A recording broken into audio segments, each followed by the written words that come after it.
You don't have to be an all-encompassing center or provider. You just need to, offer initial high-quality transurethral resection, risk stratification of patients, and then within your close referral network, have access to medical oncologists with GU expertise, have access to radiation therapists who can perform bladder-preserving trimodality therapy. That's Dr. Patrick Hensley, an assistant professor of urology and pathology at the University of Kentucky College of Medicine Markey Cancer Center. You'll hear more from him up next. Welcome back to Cancer Buzz. I'm your host, Summer Johnson. Bladder cancer requires complex care pathways, especially in community settings where it's often unclear if patients should see a urologist, medical oncologist, or travel long distances to an academic center. Yet effective community-based care models do exist. That's why ACCC and the Bladder Cancer Advocacy Network, or BCAN, teamed up to identify what makes these programs successful. The result? A new resource titled Delivering High-Quality Bladder Cancer Care in the Community, 10 Key Elements of Excellence. It outlines important aspects of high-quality bladder cancer care. Providers who meet these criteria can join a registry on BCAN's website to help patients find trusted local care. First, we'll hear from Dr. Suzanne Merrill, a urologic oncologist with Colorado Urology. So a lot of community practices face just barriers to providing the full spectrum of care. So out in the community, we need to use a lot of different resources, from collaborating with independent hospitals, with other groups such as medical oncologists, radiation oncologists. And so it requires a lot more effort, because usually it is the urologist or many times the urologic oncologist who's developing these high quality comprehensive bladder cancer programs to create those relationships out in the community to establish a comprehensive program. Whereas in a university hospital, all those resources are usually housed in general under one roof, that you don't have to go seeking out your, for example, radiation oncologist, your ostomy wound care nurses, your pelvic floor physical therapy, etc., that they are usually within that institution. So I think that's one of the biggest differences, is that out in the community, if you wish to undergo establishing a bladder cancer program of excellence, you have to make the effort to establish these key relationships to make your program comprehensive and successful. And that's the challenge. Patients can present with bladder cancer differently in urology versus medical oncology. Can you talk about how those patterns differ and how those differences can impact the timing of treatment and the overall care pathway? So patients who present to the urologist, especially out in the community, are usually coming by way of the primary care in general. So either with those initial presenting symptoms of gross hematuria, potentially recurrent UTIs, which then the urologist takes on and does the appropriate workup, which sometimes leads to a diagnosis of bladder cancer.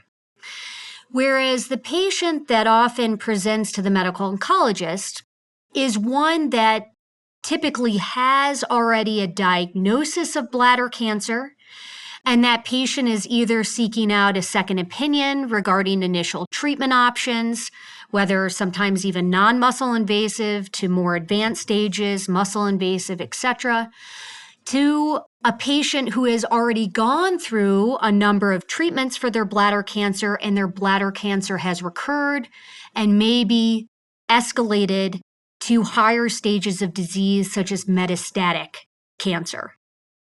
Now, we know that delays in care are very critical in most types of cancer and especially in care for bladder cancer. How do delays or suboptimal care affect those outcomes with this patient population? Delays in care ultimately lead to or can lead to a delay in diagnosis and therefore a delay in treatment, or can lead to a delay initially in treatment if a patient already has that diagnosis of bladder cancer. So if we're at all delayed in any of the process upon which or until which the patient gets to their treatment, that can allow that cancer to ultimately progress, the patient also to have continuing symptoms, and therefore translates to worse outcomes, whether cancer control or even quality of life outcomes for the patient. In your experience in the community setting, what are the best strategies or tools to provide the best possible bladder cancer care? The best strategies and tools to deliver high quality bladder cancer care out in the community lies first and foremost with having a bladder cancer clinician. Okay. It could be a urologist. It could be a urologic oncologist, could even be a medical oncologist or a radiation oncologist. So their discipline doesn't matter as much as that you have the core clinical expert that is excited and dedicated to developing and instituting a comprehensive bladder cancer program. And with that core person, it's imperative that they have the necessary relationships of referral to deliver all aspects of bladder cancer care. So you have the surgeon, the urologist or urologic oncologist. You have the dedicated medical oncologist relationship and the radiation oncologist relationship. And then from there, it requires the urologist provider to have expertise and confidence in delivering care for both non-muscle invasive and muscle invasive disease. And what we mean by that is that they are willing to put forth the time to provide what we call a maximal TURBT to make sure that all tumor is appropriately diagnosed and staged at onset, disease is cleared to the best of our ability, and then that they are also able to provide those advanced surgeries for our more advanced stages of disease, such as providing continent urinary diversions. And if they're unable or not confident to provide those continent urinary diversions, then they have that additional referral relationship to either a academic university or even another urologist who is willing to perform that option for the patient. How did this resource come about? The reasons behind this collaboration between BCAN and the ACCC is pretty much is predicated that everybody assumes, right, comprehensive care is being delivered at academics, university settings, which it is, but there's so much more care, bladder cancer care, being performed out in the community. So it's more of how can we achieve comprehensive programs out in the community because the majority of care is being delivered out there.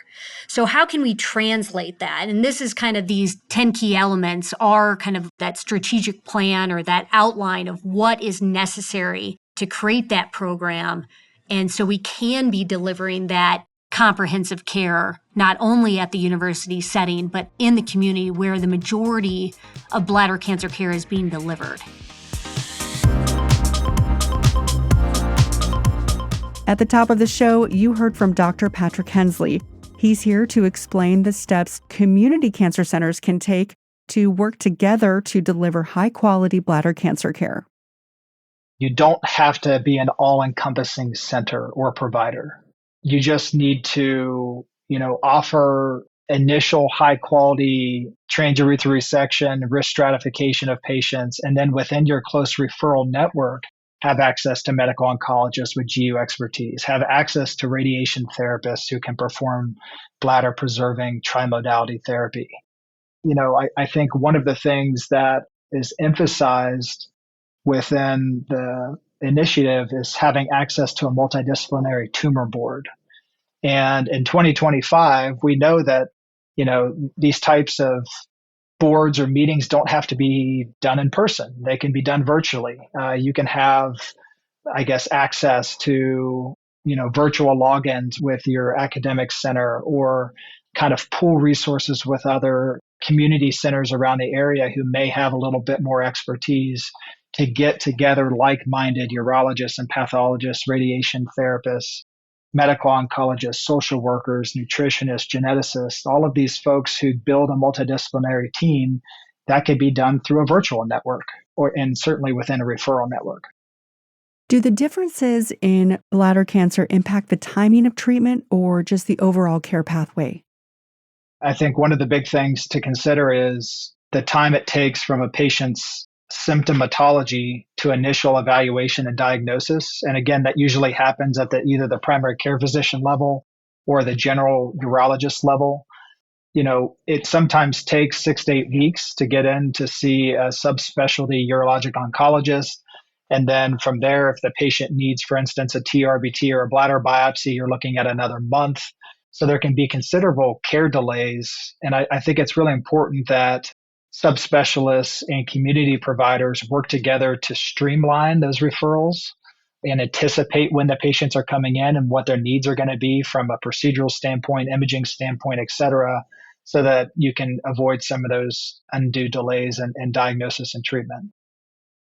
We talk a lot about shared decision-making in cancer care and on this show.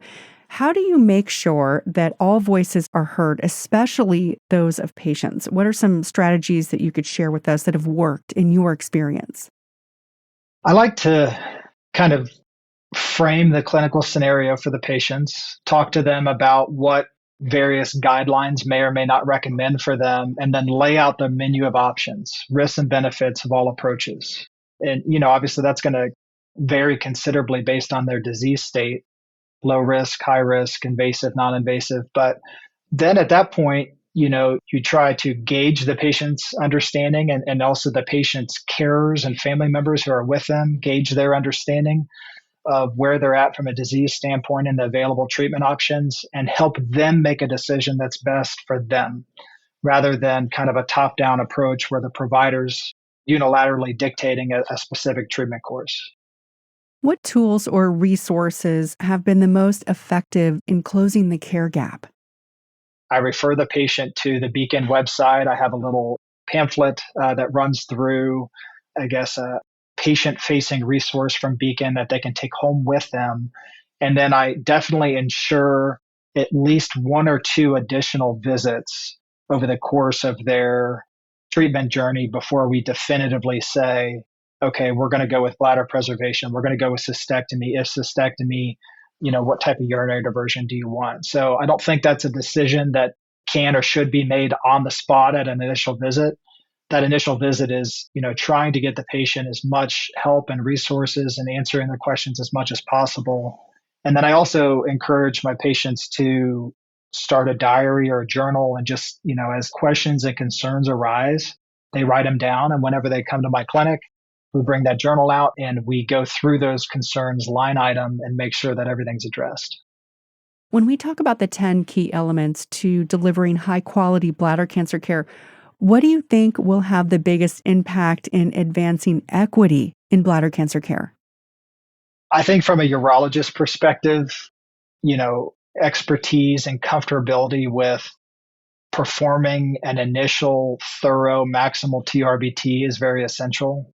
I have a lot of patients who, what I would consider, undergo an unnecessary delay in their care by getting a subtotal resection of a larger tumor or just a little cold cut biopsy of a larger tumor that needs resected. That's a trip under general anesthesia that doesn't provide much information in terms of staging and therapeutic implications. So in my mind, if a community urologist is really practicing informed kind of guideline concordant care from the get-go. It starts with that initial high quality transurethral resection, safely endoscopically resecting all visible tumor, when appropriate, sampling the muscularis propria. And then from there, you can really triage the patient's referrals and adjunct imaging and ancillary tests based on the tumor stage and grade. There's a registry that cancer programs can join that have adopted the 10 elements to high-quality bladder cancer care. How will that help patients access quality and equitable care in their community? Well, I practice in Kentucky, which is a very rural community setting, and I get referred patients from 2, 3, 4 hours away, sometimes out of state in West Virginia and Ohio and Tennessee. And there is a highly variable and heterogeneous ability for community urologists and oncologists to provide quality cancer care. Some of that may be their training and their comfortability. Some of it may just be limited resources within the institution. So I think what this resource allows patients to do is identify regional centers, not necessarily always the tertiary referral academic center, but regional centers close to home that have built a network of providing quality bladder cancer care, whether those resources are within the institution or within their close referral network. And I think that that's an important emphasis in this initiative is that, individual practices or hospitals don't need to, unilaterally and completely offer every single bladder cancer resource from cystectomy to clinical trials to GU trained pathologists. A lot of these recommendations allow those institutions to either have that stuff in-house or within their close referral network. And I think that that's a big emphasis of this initiative.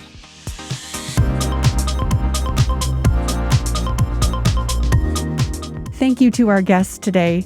For more resources on bladder cancer, you can check out the show notes. You'll also find the link to the public registry on BCAN's website. And while you're in the show notes, you can tap the plus icon to follow the show. Until next time, for the Cancer Buzz team, this is Summer Johnson. This show is a resource of the Association of Cancer Care Centers.